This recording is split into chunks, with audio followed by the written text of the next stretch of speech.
They say you can smell a kitchen's secrets in the grease traps. I say you can read them in the inventory sheets. The night I figured something was off was a Thursday, the kind of slow night that gives you time to think, which, in hindsight, was her first mistake. Busy nights keep you blind. But when you're stuck prepping romaine for a Caesar salad no one's ordering, your brain starts to wander. And mine?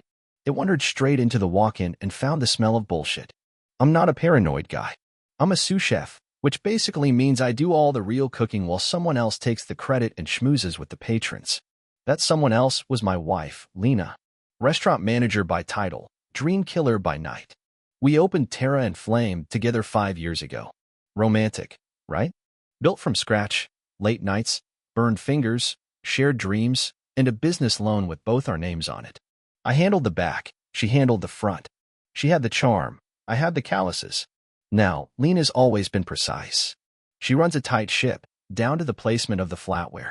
So when I noticed the wine numbers weren't adding up on her closing nights, I didn't chalk it up to sloppy bookkeeping. Especially when it happened 3 Thursdays in a row. 2 bottles of Barolo unaccounted for? Fine, maybe a miscount. 4 bottles of that overpriced Pinot we keep for anniversaries? Now you're talking motive. So I started doing what any respectable husband chef possible cuckold would do. I started double counting everything before her shift, pretending I was checking prep. I made notes. I started snapping photos on my phone, logging everything from dessert wine to dish soap. She never noticed. That should have tipped me off more than anything. And then came the kicker. One of the line cooks, Julio, called in sick. Again. Only it wasn't his voice on the voicemail. It was her. Lena. Faking Julio's thick accent so badly I nearly laughed.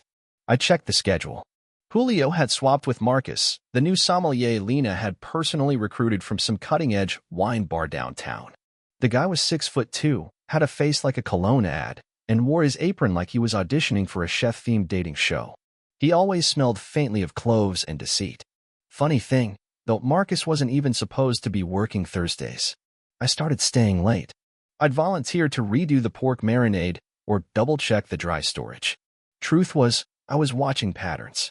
Her patterns. When she sent the busboys home early. When she'd stay in the wine cellar just a little too long. When Marcus would mysteriously reappear 15 minutes later, sweaty and grinning like he'd just uncorked the meaning of life. I told myself it was stress. I told myself I was being dramatic. Then I checked the security footage. Now, we're not supposed to have cameras in the wine cellar, something about privacy and ambience. But I knew where the old electrician stashed a dusty backup hard drive from when the place was still under renovation. Turns out, it had a perfect view of the back corridor leading to the cellar. I queued up the tape. There they were. Lena, laughing too hard. Marcus, touching her back just a little too long. Her hand disappearing behind the door, is right after. The timestamp? Always 10:43 p.m.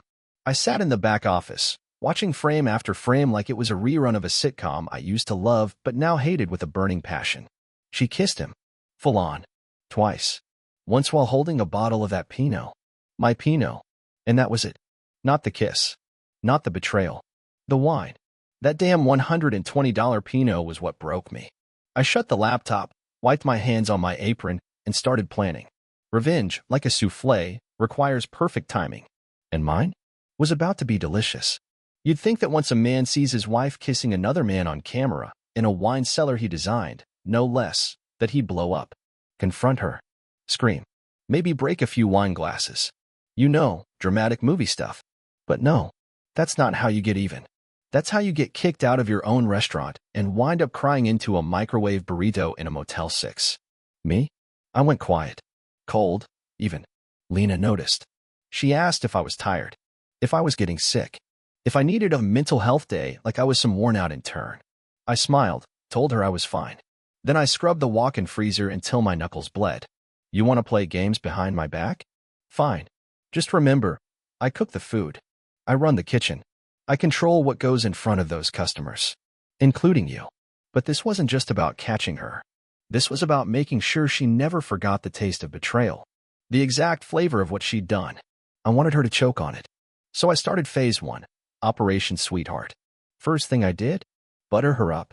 Oh babe, let me take the stress off your shoulders. I'll close on Thursdays. She hesitated.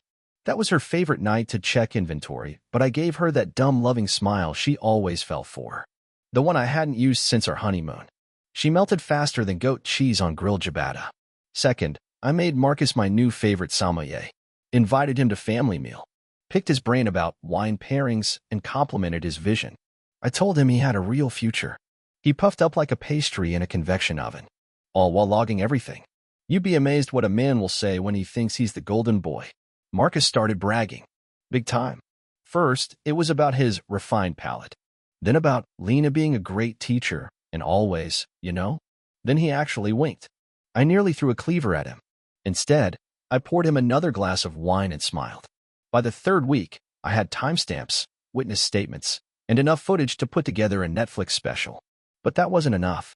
I needed to hurt her where it counted, her pride, her image, her career. Which is why I went for the jugular. I pulled out the big guns. Chef's Table Night. See, once a quarter we host an exclusive Chef's Table event. 7 courses, open kitchen, media presence, VIPs. Lena loved those nights. She wore her best dress, played hostess, took credit for the menu, and got her photo snapped for local food blogs. Perfect. I booked the next one without telling her. Just a surprise announcement, I said. She was thrilled. Oh wow, you're really stepping up lately, she told me, eyes glinting. I think we're reconnecting. I nodded and kissed her forehead, resisting the urge to throw her phone in the deep fryer. Then I sent out the invites. Not just to regulars and critics. No. I curated this list like a sniper picking targets. First up, food and wine blogger Marcy Chin, known for her love of drama and her habit of live tweeting events. Second, our restaurant's silent investor, Peter Langston, a conservative old-school type who loathes scandal. Third, Marcus's wife. Oh yes, the married sommelier. Turns out Marcus's European girlfriend was actually a wife. Real estate agent. Pomeranian owner. Social media influencer with 90K followers and a penchant for revenge. I sent her a gift card for an exclusive dining experience at her husband's workplace. She accepted. The menu I designed was a work of art. Every course was symbolic. I started with smoked mirrors, a dish with edible silver foil and smoky cloche, meant to reflect deception. Main course? Duck 2 ways because nothing screams cheating like having it both ways. And dessert? That's where it all comes together. But I'm getting ahead of myself. The night before Chef's Table, Lena was giddy. She wore the red dress I got her 3 years ago, the one she said made her feel unstoppable. She even kissed me before the shift started. Feels like old times, she whispered. Oh honey, you have no idea.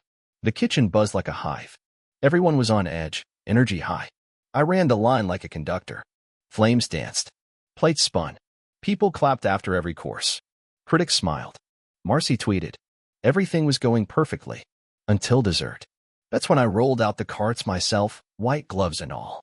Each guest received a personal memory box, handcrafted chocolate cases shaped like tiny books. Inside, raspberry mousse, shattered caramel, and a sugar glass envelope filled with printed receipts. Real receipts. From inventory logs. From wine pulls. From the night Lena told me she had to cover a late delivery. I walked to Lena's table, where she sat with Marcus, his wife now seated beside them. Marcy held up her camera. And I said, in my best com chef voice, this dessert is called transparency. I find it pairs beautifully with betrayal. Dead silence. Then a gasp. Then the unmistakable sound of someone dropping a fork. Marcus's wife stood up, reached for the receipt in her sugar glass, and read it. Her face cracked. Lena looked at me, mouth open, like she couldn't breathe. I just smiled. Then walked back to the kitchen, hung up my apron, and poured myself a neat bourbon. Dinner was served. You ever see someone's world collapse in real time? Not metaphorically. I mean, right there in the soft glow of candlelight and creme brulee, with 24 people staring, mouth slightly agape, half-eaten dessert trembling on their forks. That was Lena. That was my wife. That was her expression. It was a sort of performance art. Really, the exact moment a liar realizes the audience isn't clapping anymore. She didn't scream. She didn't faint. She didn't even look angry. She just blinked. Slowly. Like she couldn't believe it was happening. As if someone had hijacked the narrative and turned her carefully curated power couple act into a Greek tragedy with wine pairings. Marcus, bless his idiotic heart, tried to say something. It's a joke, right? You said to no one in particular. This is like part of the show? Marcy Chin, the food blogger, snorted so hard she choked on her mousse. Her phone was already pointed at them. I saw her typing, fast, and I'd bet my next paycheck that hashtags like hashtag dessert drama and hashtag chef scorned were already trending.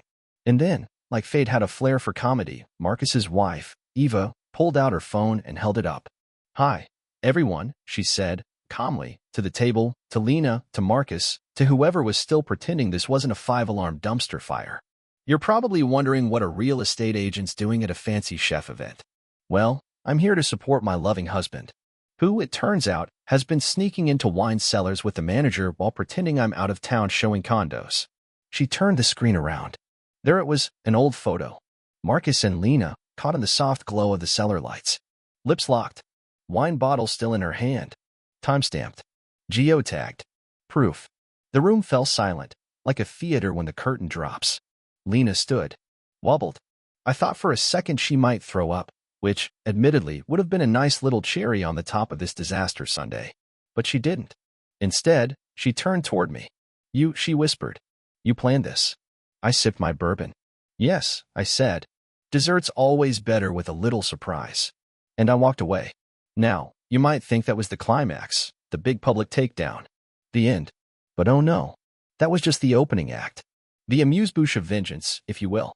See, I knew Lena. She wasn't going to slink away into the shadows like some ashamed villain. No, she was going to try to spin it. Control the narrative. Pivot, as she used to say in PR meetings. Crisis management, she called it. And sure enough, the very next morning, I found her sitting at our kitchen table in my house, wearing my hoodie, sipping my coffee like nothing had happened. I stood in the doorway, arms crossed. "Get out," I said. She didn't even look up. "We need to talk." "No," I said. "We don't." She looked up then. And I saw it, the panic under the surface, swimming beneath that brittle little smile. "Okay, I messed up," she said. "But airing it out like that? Publicly? You humiliated me." I walked to the fridge, grabbed the oat milk she loved, and poured it slowly down the sink. "Oh, did I?" I said. "Guess we're even." "You ruined my career," she hissed. I leaned against the counter. "You ruined our marriage." "So, again, even." She stood now, slamming the mug down. "This doesn't have to get uglier." "Oh, but it will," I said. "Because I'm not done." See, here's what she didn't know. I'd already contacted the silent investor, Mr. Langston, the one who watched her little meltdown at Chef's table while chewing his filet like it was his last meal. I sent him everything. The inventory logs, the footage, the timestamp discrepancies. I framed it professionally, of course. Concerns over internal integrity and potential liability risks. His reply? "Thank you for your vigilance. Consider her terminated effective immediately."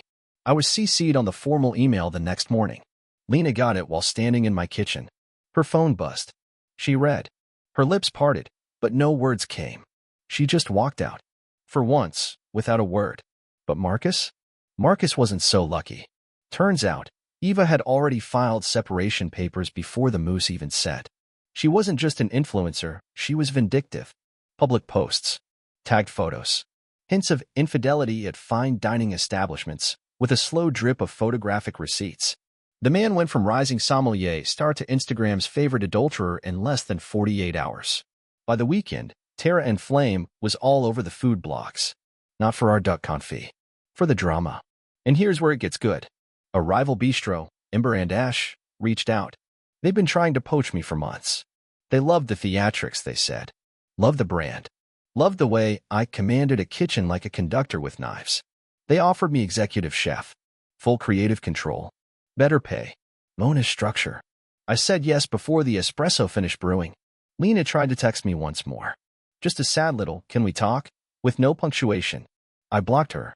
Now I stand in a new kitchen, polished and gleaming, where the knives are sharp and no one sneaks into wine cellars unless they're getting something to pair with lamb. And every time someone orders dessert, I smile. Because they have no idea just how sweet revenge can taste.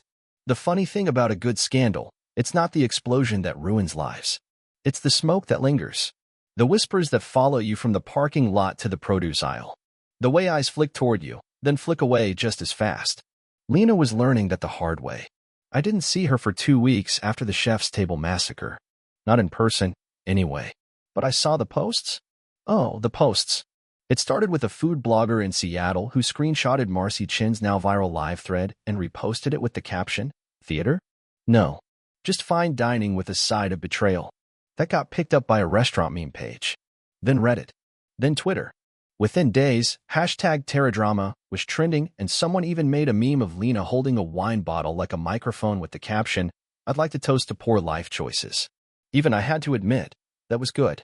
Meanwhile, Marcus, per sap, had basically vanished. Last I heard, Eva had moved out, emptied the joint bank account, and posted a 12-slide Instagram breakup story featuring quotes like, "You don't lose real ones, you just lose the ones pretending." He got roasted in the comments harder than our creme brulee. I thought that would be the end of it. Clean break. New job. New kitchen. Me, finally cooking without the background noise of betrayal simmering behind the line. But then Lena showed up at Ember and Ash. Not as a guest. Not to apologize. She came in applying for a manager position. I was in the back plating a smoked short rib dish when Diego, our head server, poked his head in. Chef? There's someone here asking for a moment with the owner. Says she's in hospitality. Real intense energy. I wiped my hands. Name? Lena. I almost laughed. Tell her we're fully staffed. 10 minutes later, she was gone. But the message was clear. She wasn't going down quietly. No. Lena was going to try to salvage her name, crawl back into the industry, maybe spin herself as a victim of workplace harassment, or whatever TikTok narrative fit the day. Which meant it was time for Phase 3. Erasure. I made some calls. Not sabotage. I don't play dirty. I just made sure that certain people in the industry knew the full picture. I sent documentation, wine inventory logs, timestamps, shift swaps. I even sent over screenshots of Lena approving Marcus's late-night cellar pulls on days he wasn't scheduled. None of it was embellished. Just facts. Facts are devastating when someone spent their life dressing lies in silk. Meanwhile, I thrived.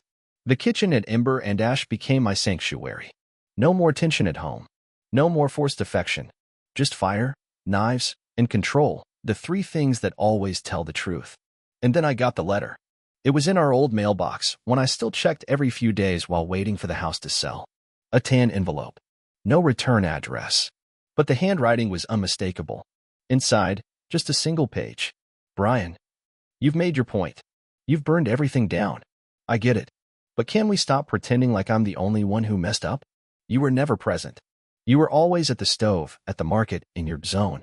I felt invisible. Marcus made me feel seen. That doesn't excuse what I did, but maybe if you had looked at me the way you look at a perfect risotto, we wouldn't be here. You win. I've lost everything. Just stop. Please. I folded the letter and put it in the trash. Not because it wasn't honest, but because it came 3 months too late. If she wanted warmth, she should have looked in the oven while it was still preheated. You can't betray someone and then ask them to stop reacting. A week later, I was offered a feature in Gastronome Weekly. Big spread. Full photo shoot. The Comeback Chef was their working title. They wanted to hear my story, how I left one restaurant and reinvented myself at another. I gave them a story. Not the affair. Not the drama. Just the journey. I focused on food, healing, and rediscovery. It wasn't just revenge. It was resurrection. The photos turned out great. Me at the pass, holding a knife like a conductor's baton. Focused. Clean. Unbothered. Lena saw it. Of course she did. She sent one more message, a DM on an old shared account we'd used to follow wine distributors. Just 3 words. I miss us. I didn't reply. Instead, I posted a new special on the board that night. Bittersweet finale, roasted duck, 2 ways, with pomegranate molasses and a side of charred betrayal. It sold out in an hour. And every plate I sent out, I sent with a smirk. Because sometimes, the best revenge isn't a scene. It's success. On your terms. Without her. There's a strange power in silence. It's not just about what you say or don't say. It's how you occupy the space after someone else speaks, waiting just long enough to make them squirm. Lena never learned that. She filled silences with noise. Rambling. Excuses. Justifications with a layer of sincerity so thin you could see the manipulation right through it. Which made her latest move feel almost tragic. She showed up at my new apartment. No knock. No text. Just her, standing in the hallway with a bottle of Malbec and a look like someone trying to smile through a panic attack. I figured we could talk, she said. I leaned against the doorframe, arms crossed. About. She hesitated, clearly hoping I'd offer some olive branch. A sip of wine. An invitation inside. Instead, I stood there silent. That uncomfortable kind of silent that makes people confess things they didn't mean to admit. I made mistakes, she said finally. Big ones. But I'm not the monster you think I am. You're right, I said. Monsters are at least honest about what they are. She winced, clutching the wine bottle like it could shield her. I'm trying to fix this, she said. I've been applying for jobs. Consulting. Smaller venues. Good for you, I said. The industry needs more people who think consulting means explaining why cellars aren't for intimacy. She tried to laugh. It came out shaky, like a car stalling on a cold morning. I thought we had something real, she said, quieter now. I mean, before everything. Yeah, I said. You and Marcus. Very real. Lots of cellar chemistry. That hit harder than I intended. Her shoulders dropped. For a moment, she looked small. Not in a pitiful way. In a revealing way, like the facade had finally cracked and all that remained was a woman who had nothing left to bluff with. She tried one more time. Brian, I know I don't deserve anything from you, but could you maybe stop telling people about the receipts, the footage, everything? I'm just trying to move on. I stared at her. Then move. And I shut the door. I didn't slam it. I didn't yell. I didn't feel triumphant, either. Just done. After she left, I sat on the couch and scrolled through my inbox. 2 interviews scheduled that week, one with a podcast that covers restaurant redemption stories, and one with a magazine called Plated. Both wanted the same thing, the narrative. The chef rises from ashes headline. I gave it to them. Sort of. I stuck to the truth. No dramatic retelling of Lena's affair. No dragging names through the mud. Just the professional fallout. The rebirth. The passion for food returning after betrayal. But it didn't matter what I said, because the audience had already written the story. Chef exposes cheating wife at dinner service. That was the version people clung to. It was messier, spicier, made better TikToks. Someone even made a parody skit of it, with an actor playing Lena pouring wine and sobbing into a baguette while a fake Chef Brian yelled, I present to you. Infidelity LA mode. I watched it 3 times. Laughed every time. The next week, a former colleague reached out. Old friend from culinary school. She ran a pop-up series out of Portland, invited me to guest chef for a weekend. High-end crowd. Art crowd. No food bloggers with phones out during every bite. It was exactly the detox I needed. Until Lena emailed the event organizer to say I had a history of retaliation in the workplace. Yep, that happened. I didn't even know she had the organizer's info. My guess? She Googled the press release and cold-pitched her own narrative. That's the thing about Lena. She'd rather burn down someone else's house than admit hers is already in ashes. Thankfully, the organizer called me first. Brian, she said. Did you have workplace drama? I paused, then chuckled. I cooked a perfect duck, then served it with receipts. That's the whole story. There was silence. Then she burst out laughing. You're hired. That weekend was bliss. I plated courses in silence. No drama. No guilt. Just the rhythm of my knife on the board and the scent of duck fat hitting cast iron. The last night, I looked out over the candlelit tables, saw people laughing, clinking glasses, sighing over dessert. It felt like home. Lena wasn't home. She never was. On the flight back, I got another message, this time from Marcus. I almost deleted it without reading, but curiosity won. Hey man, I know you probably hate me. I just wanted to say, I lost everything. Eva's gone. The firm dropped me. Nobody in the wine scene will touch me. I was an idiot. You deserved better. I'm sorry. That's all. I didn't reply. He was right, though. I did deserve better. And I was finally living it. Back home, I prepped the next week's menu. New feature, an entree called Smoke and Mirror Glaze Braised Lamb Shank, served under a glass cloche filled with cedar smoke, paired with a rosemary juice. The write-up in Gastronome Weekly called it a meditation on deception, delivered with surgical precision. I pinned that quote in the kitchen, because sometimes vindication doesn't scream. It simmers. You think revenge has a finish line. It doesn't. It lingers. Quietly. In the background. Like a well-aged reduction simmered down until only the essential remains. Sharp. Potent. Memorable. After the Portland pop-up, things moved fast. Imber Andesh upgraded my contract. My duck became the city's unofficial dish of the month. Foodies came in not just for the plating, but for the quiet tension they hoped to taste in every bite, like drama leaves a flavor profile. Maybe it does. They'd lean into the open kitchen, pretending not to look too hard. "Is that the guy?" they'd whisper. "From the, you know." And I was. The guy who served revenge on a dessert plate, who cooked betrayal medium rare and left the bones on the table. I didn't ask for the fame, but I didn't reject it either. Lena's name wasn't in any of the articles. That was intentional. I wanted the narrative without the courtesy of her presence. But she wasn't done. She'd started popping up in anonymous interviews, trade blogs, unfairly targeted female manager ousted after fabricated claims, that kind of thing. The language was vague enough to avoid lawsuits, but pointed enough that people knew who she meant. She thought she could reclaim the story. What she didn't know was that I already owned the final chapter. Remember the camera footage? The receipts? The backups? I hadn't just kept them for the chef's table stunt. I'd archived everything, cross-referenced it, layered the data with Marcus's shift logs and Lena's calendar exports. She always backed up to the cloud, and I had access until she changed her passwords, 3 weeks after the affair started. Sloppy. Among her notes was a file. Simple. Titled Plan. Inside, a rough outline for how to end things with me. Not immediately, oh no, but slowly. She wanted to push me out of the restaurant. Take control of the brand. Her brand. Transition me into a behind-the-scenes consultant, while she fronted a feminine culinary identity. The last bullet point? Marcus could step into operations if Brian resists. His palate is sharper anyway. That sentence sat with me like a shard of glass in a soft dishcloth. She was never just unfaithful. She was strategic. So I released the file. Not publicly. I sent it to one person, Peter Langston, our original investor. The man who'd once trusted her, then quietly fired her after the chef's table. His reply was instant. "Thank you for confirming my instincts. We won't be working with Ms. L again. Ever." I didn't reply. But that was the moment Lena officially disappeared from the local industry. She wasn't blacklisted.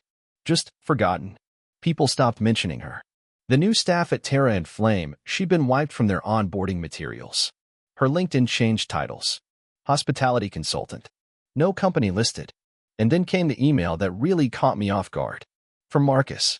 Again. This time with an attachment. Subject. "I think you should have this." The attachment was an audio file. I debated opening it for hours. Curiosity won. Again. It was a voice memo. Lena's voice. Crackling. Slightly frantic. "Look, Marcus, you need to understand something. Brian's not stupid. He's calculating. If he finds out, we don't just get dumped. We get erased. He's the kind of man who doesn't yell. He waits. And then he ruins you when no one's watching. I've seen him do it to suppliers, critics. He's lethal with timing. And if you want out of this clean, you stay close. Because when he flips the switch, it'll already be too late." I played it twice. Not for validation. Just to hear her say it. She knew me. Knew exactly what I was. And still gambled against it. The irony was perfect. I didn't need to destroy her. She'd built her own gallows and called it strategy. I just lit the match under the floor. Somewhere around this time, I met someone. A sommelier, ironically. Her name's Robin. No relation to Marcus's ex, just another wine professional who actually does her job and doesn't try to sleep her way through the cellar. We're not serious yet. We don't even label it. But she respects what I do, and she never asks about the story. She just says things like, "You don't talk much about your ex. That's probably a good sign." It is. The night I knew it was over, really over, was the night I finally cleaned out the storage unit. It was where I kept all the old kitchen gear, the framed awards, the original sketches for Terra and Flame's layout. Among them was a box labeled Personal BNL. Inside, wedding photos. A menu from our honeymoon dinner in Paris. A card she'd written on our first anniversary. "I don't care how hard restaurant life gets, as long as we keep cooking together." I tossed it all. Not in anger. Just detachment. Like expired ingredients. They had their time. Now they go. Final twist? I kept one thing from the box. A wine cork. From the first bottle we opened the day Terra and Flame launched. I mounted it in a shadow box, right above my station at Ember and Ash. No plaque. No explanation. Just the cork. Charred. Split. Silent. Like me. Like this story. Finished. Subscribe to the channel